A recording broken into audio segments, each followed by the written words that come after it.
UMass Lowell Hockey Riverhawks, after a break for Thanksgiving, it's back on the ice Tuesday night at the Saga Center, American International College. AIC, the opponent, that is a 7 o'clock start. Do make a note of it, and hopefully everybody will be in attendance. Let's talk about what lies ahead. Joining us now, the head coach of your UMass Lowell Hockey Riverhawks, Norm Bazin. And Norm, certainly welcome. Nice to be with you, Bob. And tip of the hat from me to you. Your 100th career coaching victory came on Saturday as the Riverhawks swept Notre Dame over the weekend. Congratulations on that, and just congratulations to this hockey program for a terrific weekend. Yeah, it was certainly a great weekend, and we're excited by the results. It was a great opponent, and we're satisfied with the points, certainly. And great crowds. I note that because I believe somebody was telling me that the weekend was the largest weekend consecutive back-to-back home games attendance we've ever had. So I know that because we've had great support. It's nice to give them a good show and give that supportive crowd some victories. No question. I think for our crowds to see two good hockey games in a row is a lot of fun, and more importantly for us to get that type of support on back-to-back nights is something we can see in the future also. This team seems to play very well in one-goal games. Friday night, a 1-0 win. Saturday was 3-1, but it was a 2-1 game into the last minute, and the empty net goal for the final score of 3-1. Since you have taken over coaching here, I'm told that this team is 46-1-1 when leading after 2 periods. Does one with a lead after 2, do you change something going into the third to make sure we hold on to it, or maybe is the secret to success not changing anything going into that final period? Well, I think there's times you do make adjustments, and there's times you just stay status quo and keep plugging away, try to close out the game in an aggressive manner. I think we go into third periods trying to do a combination of all the above. Sometimes there are adjustments to be made, but more importantly, when you're trying to close out a game, it's not to sit back and wait for something bad to happen. It's to go out and be as aggressive as you have been all game. This team seems very poised in close games. I've seen other teams at other schools at other times get flustered in tight games. This team seems to just not get flustered. Seems very confident, very poised. Well, I'm glad that's the case. And observations from afar are great to hear. However, we try to close out games every single time. So sometimes it works, sometimes it doesn't. I wasn't aware of that stat, but again, you're giving me some new statistics that I wasn't aware of. So from our standpoint, obviously it's nice to be able to close out games at home. It's a great arena. We've got outstanding fans, and we want to keep it going. We've also had, and I suppose it's along the same line, we've had over the years, and we haven't gone to overtime very often, but when we do, we've had great success in overtime. I mentioned that to one of the players, and I asked, Norm, say anything before overtime? He said, just go win. I guess our approach is, let's just keep playing hockey. Yeah, overtime for me is there's going to be a hero in your room, and I want to go out and win the game. And I try to press up that concept to the guys, and hopefully they digest some of that information that we talk about. They try to go create something rather than just sit back again and wait for something bad to happen. I think we're all in these games to be successful if possible, and overtime's a great time to be a hero. You mentioned when I asked about going into third period, sometimes we make adjustments, sometimes we don't. It seems to me, and again, this is an observation from afar, but it seemed to be on display during the weekend, that this team adjusts, and this coaching staff adjusts very well on the fly. I mentioned it to one of your assistants, and he says, well, we can make all the adjustments. The key is that this team is very strong mentally and can make those adjustments. Are there a lot of adjustments that one makes typically during a game or during a weekend?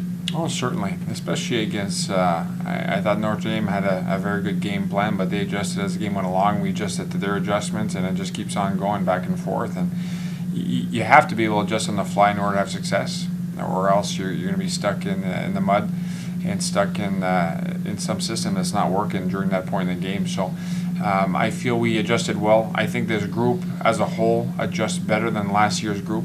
And for whatever reason, in the early going, it's still early in the season, so we won't get too ahead of ourselves. But it's a group that's willing and able to adjust on the fly, and that's a good sign.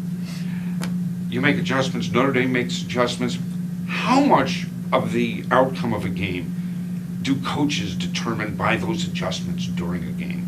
Well, that's a deep question. That's a heavy question for today. You'd like to think you have a significant impact on the outcome of a game, but overall, you're managing the bench, you're managing the energy levels, you're maybe managing the momentum at times. But with 3 TV timeouts per period, as was the case last weekend, there's a lot of stoppages to make adjustments. All right, now on Tuesday night, AIC, it's a team that we haven't played in a long time. It's a team that we don't have a great deal of familiarity with, and that they play in Atlantic hockey. But as we've already learned this season, doesn't matter who you're playing, you've got to come ready.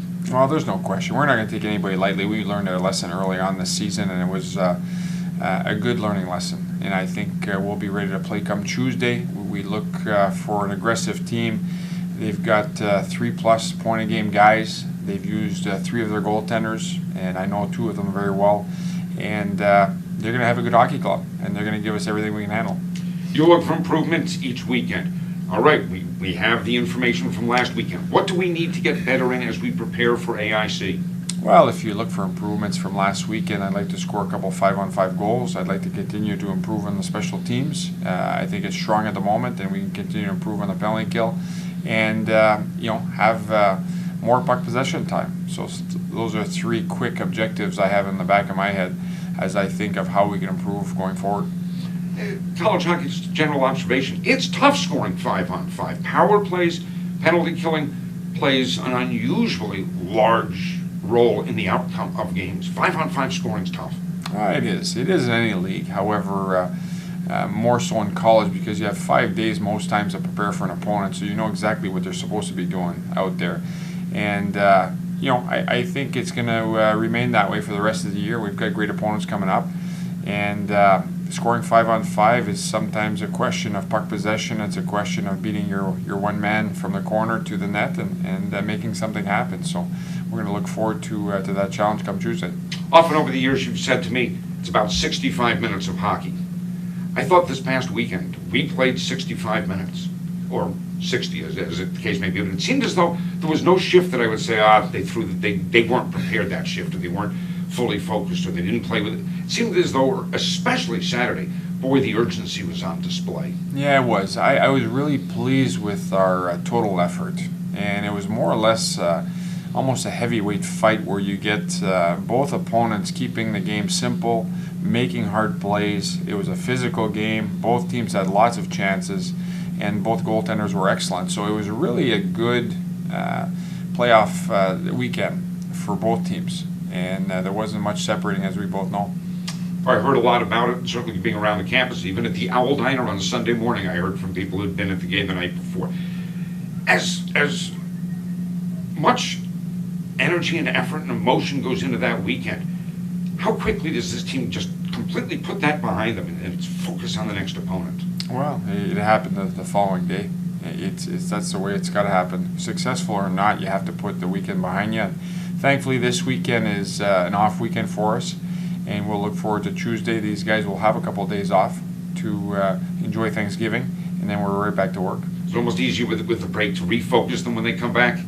I'm not sure. I'll let you know after the next game. All right, fair enough, Norm. Have a terrific Thanksgiving, and I realize people will see this will be after Thanksgiving, but we're speaking before it. Have a terrific Thanksgiving, you and your family. To you and yours also.